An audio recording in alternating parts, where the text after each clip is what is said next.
Buenas noches. Me da mucho gusto saludar al doctor Luis Carlos Ugalde. Buenas noches, Luis Carlos. Carlos, mucho gusto en saludarte y estar contigo otra vez.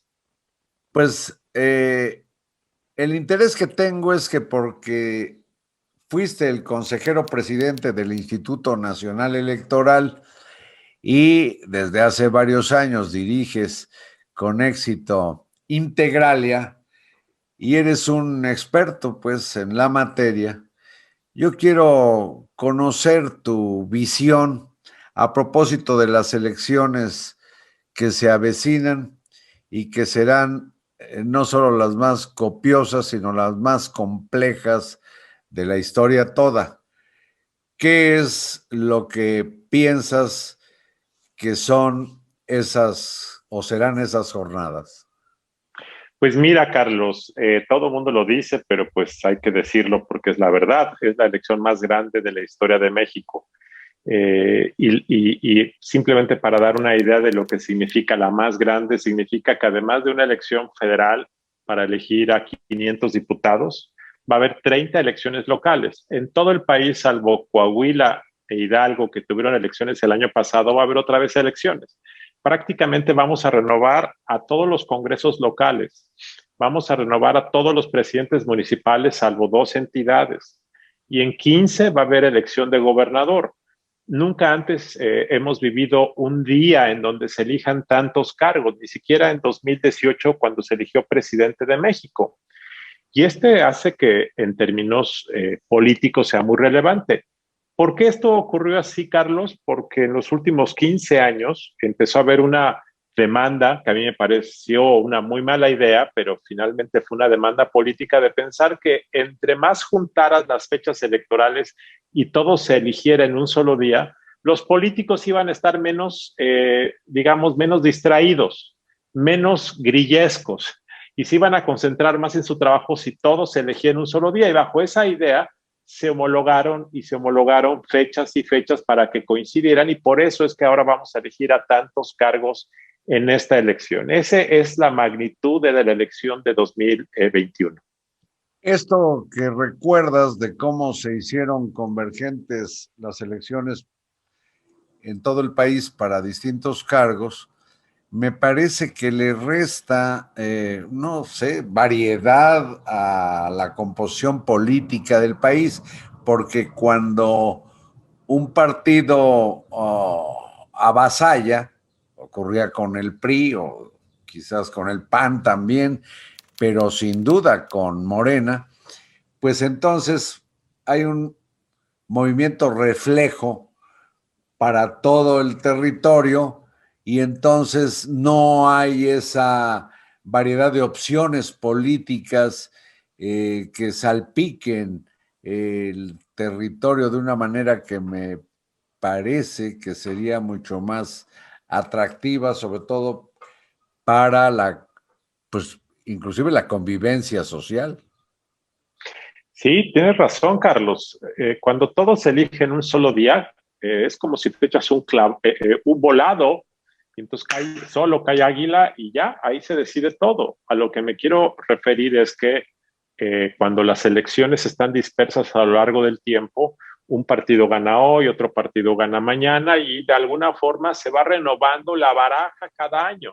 Cuando juntamos todo en política es muy peligroso porque de repente factores como la pandemia u otros factores pueden hacer que de repente haya como un efecto tsunami y claramente eso me parece que opaca la variedad que debiese haber en el país. Estoy totalmente de acuerdo con lo que dices. Se corre el riesgo de una cierta uniformidad, creo. Y pues esto entraña un reto importante para el Instituto Nacional Electoral, no solamente por lo complejo de la campaña en sí, sino porque se está, pues, rigurosamente en medio de una pandemia devastadora. ¿Qué piensas que va a ser el papel? ¿Cómo supones que se desempeñará esta institución autónoma del Estado que por fortuna tenemos?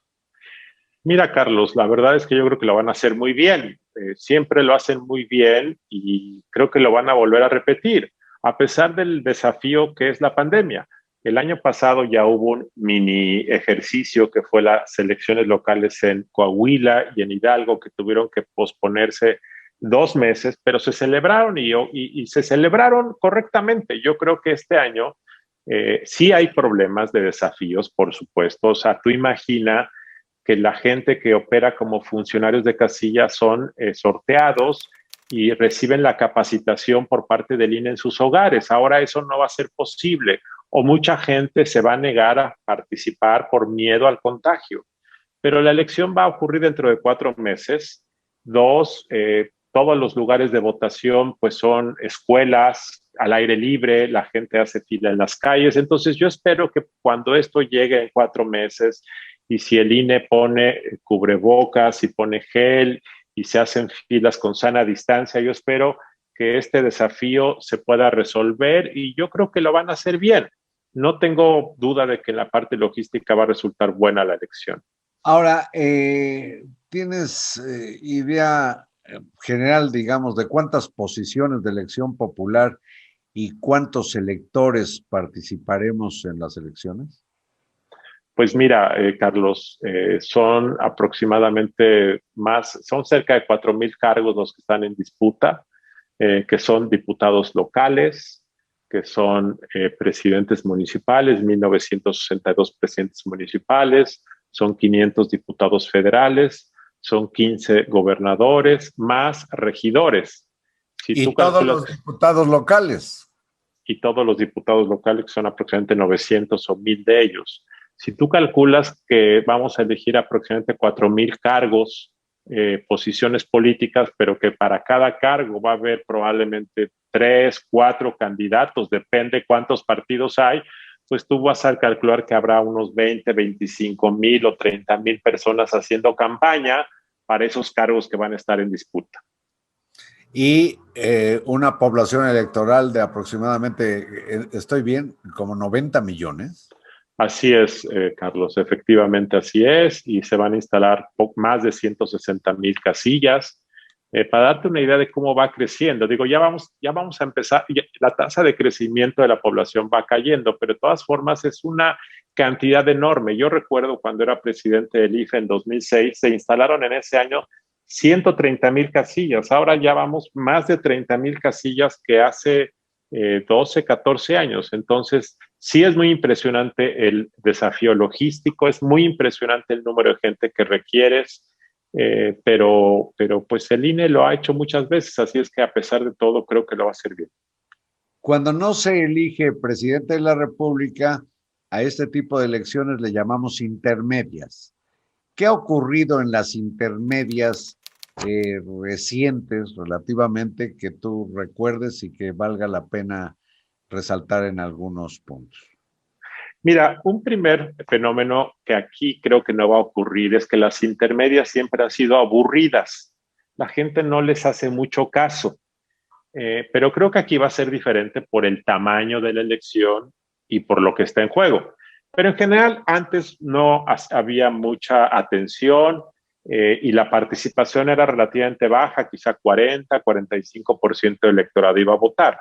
Para darte una idea, el promedio de participación en una elección cuando se elige presidente sube a 60-62%.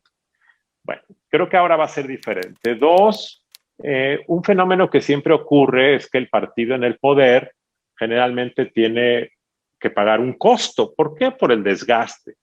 Y sobre todo cuando ha habido crisis económicas, el partido en el poder paga un costo a veces muy alto. Por ejemplo, Carlos, en 1997 fue cuando el PRI perdió la mayoría en la Cámara de Diputados por primera vez. Y había sido después de una crisis económica, la de 1995, cuando la economía se cayó 6,5% en un año. Y el PRI, 2 años después, pagó un costo y perdió muchos diputados y perdió la mayoría. Otra ocasión que esto ocurrió fue en 2003. Ahí no hubo crisis económica y sin embargo Vicente Fox perdió posiciones, el PRI se recuperó, el PRI había perdido la presidencia en 2000 y en 2003 se convirtió en la principal fuerza en la Cámara de Diputados, no mayoría absoluta, pero sí la principal fuerza. La siguiente elección fue 2009. Ahí Felipe Calderón, que había ganado la presidencia en 2006, el PAN le fue mal. En esa elección perdió cerca de 50 diputados y en la segunda mitad de su sexenio, el presidente Calderón tuvo que enfrentar otra vez a un PRI muy poderoso y esto obviamente le redujo los márgenes de maniobra. 2015 ha sido la única diferente porque no había habido crisis económica, no, pero el presidente estaba en un gran desgaste porque ya habían ocurrido los escándalos de la Casa Blanca, de Ayotzinapa, y sin embargo el PRI, y voy a decir entre comillas, ganó la elección de diputados. Es decir, el PRI y el Verde, que eran coalición en aquel momento, fíjate cómo cambian las cosas, el Verde era coaligado del PRI, ganaron la mayor parte de los diputados. Y eso hizo pensar a muchos en el PRI que el PRI iba súper bien, lo cual no era cierto. Fue un efecto un poco truculento. Y te voy a decir por qué. Porque Morena participó en esa elección por primera vez. Y Morena, al entrar a la competencia, hizo que el PRD fragmentara su voto e hizo que el PRI le ganara al PRD en muchos distritos. Sí. Y ese factor hizo mucho que el PRI se inflara y ganó la elección, a pesar de que en los hechos ya iba en un declive en la votación, en las preferencias de la gente. Bueno, Luis Carlos, el tiempo de esta emisión se agota. Yo te pido que permanezcas para que pues expongas lo que es tu visión de los diferentes escenarios y las complicaciones que puede haber por intromisiones supuestas o imaginarias, pero también reales de pues el partido en el poder y sus funcionarios, si no se diga el presidente de la República, durante las campañas y pues en lo que son las elecciones. ¿Aguantas aquí? Claro que sí, Carlos, con todo gusto. Gracias, doctor Luis Carlos Ugalde. Muchas gracias a ustedes y hasta mañana.